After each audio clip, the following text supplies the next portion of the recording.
A brand new report on the status of Mark Ruffalo, aka the Incredible Hulk, in the upcoming Avengers Doomsday and Avengers Secret Wars has made its way online. And if you were worried that we weren't going to be seeing plenty of the Hulk, you don't have to worry, because it sounds like he's going to be featured pretty extensively by all accounts.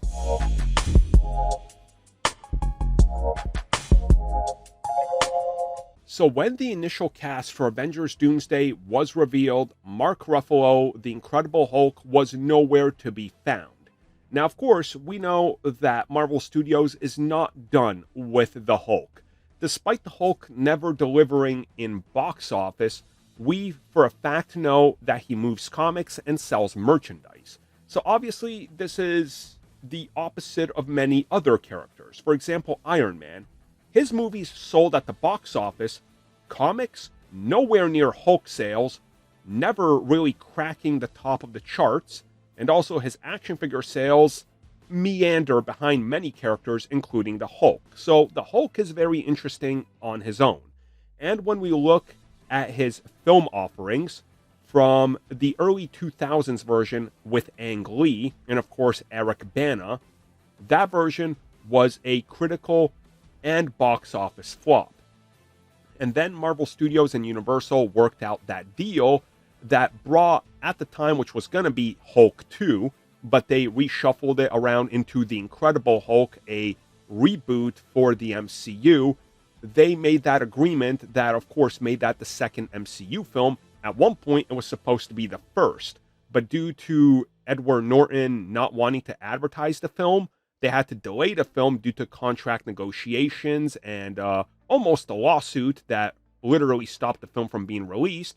Ultimately, we never got a sequel, but there is rumors that we will get one. So let's talk about The Incredible Hulk 2. So rumors for years have suggested that we're going to be getting Incredible Hulk 2. Originally, rumors were stating that he would fight the leader as a follow-up to the cliffhanger of The Incredible Hulk. Now, you fast forward to today, and we know that The Incredible Hulk 2 hasn't happened yet. We also know that the leader did return, but he returned in Captain America Brave New World, and the Red Hulk is in that.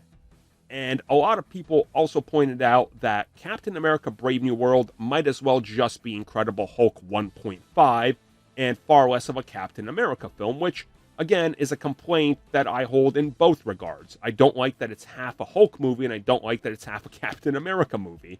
So that is a problem. So when it comes to The Incredible Hulk 2, apparently Universal still holds on to some rights to the character.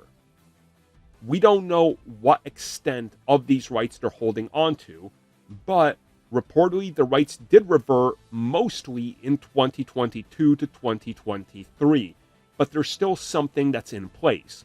Now, this something could be akin to something like the Namor situation, where Namor was owned by 4 different people, entities, contracts, estates, whatever you want to call it.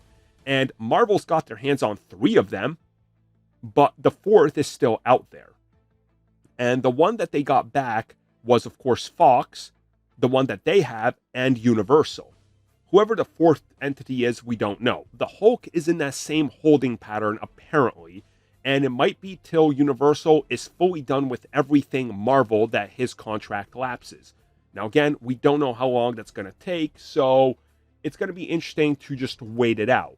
Which then brings us to why World War Hulk is apparently happening. And apparently World War Hulk is a way to circumnavigate this whole situation. Now, I'm not sure if I fully buy this, because they could do a Hulk TV series. They did She-Hulk.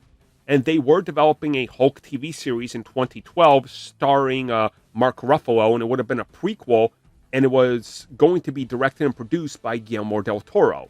But that ended up falling apart, probably due to costs, and let's be real, it would still be very expensive as well. So it's not something that's really possible. Which then brings us to the latest report, and that's how the Hulk is going to be used in Avengers Doomsday and Avengers Secret Wars and beyond. So, per the latest reports, with Mark Ruffalo set to return for both films, apparently what they're doing here is giving the Hulk another entire arc. So, think of what happened back after the Avengers. They sat down with Mark Ruffalo, worked out a new contract, and figured out that since we can't do a Hulk sequel, if we were to do it, what happens with the character? And they laid that out across Age of Ultron, Infinity War, Thor Ragnarok, of course, tossed that in there, and of course, Avengers Endgame. Apparently, what they're doing now with Hulk is the same exact thing. They've laid out a rough outline and draft of where the character starts in Doomsday, what happens by the end of Doomsday, what the character does in Secret Wars, how his story and She-Hulk's story and Sakaar's story ends in Secret Wars, and then what happens to him post-Secret Wars. And apparently what they're doing is mapping all this throughout these next two films as sort of a continuation of the character that's going to lock Ruffalo in for another set of films after Secret Wars. Now, of course, with the Incredible Hulk 2 not happening, because that's not going to happen, let's be clear about that, and the Red Hulk threat looming out there, a lot of people assume that the way they're going to handle this is by making a different film that they own the rights to, which again, does make sense. But I don't think they can make a Red Hulk film. So let's talk about the rumors and the productions we've heard that are ramping up on Wolverine versus the Hulk. So I guess this is the solution. So what we've heard is that in Deadpool and Wolverine, the whole reason they put that little stinger in there about Wolverine fighting Hulk was to tease that that is going to happen.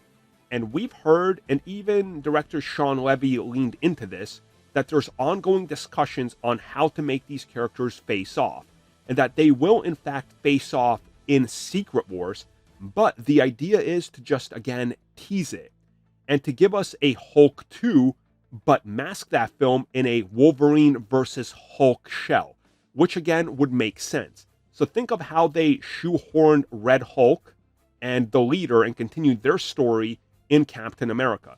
Essentially, we would have half a Wolverine film, where he's in the MCU, I'm guessing, after Secret Wars, and then half a Hulk film in there with what he's doing with his son, and ultimately, the two are going to clash. And for my money, that makes a lot of sense, and that's the one that works. And also, think about this for a second.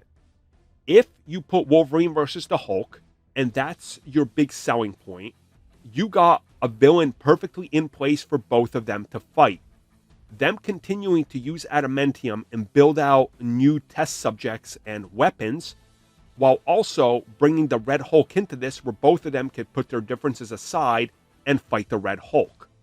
It's literally a perfect template. So everything seems to be setting Hulk up for another massive push and his story to unfold, just unfortunately, due to Universal, not in his own offerings. And like I said before, even if Marvel Studios had the rights, we would never get a Hulk 2 because people don't want to pay to see the Hulk in theaters. And it is unfortunate, but that's just the cold, hard truth.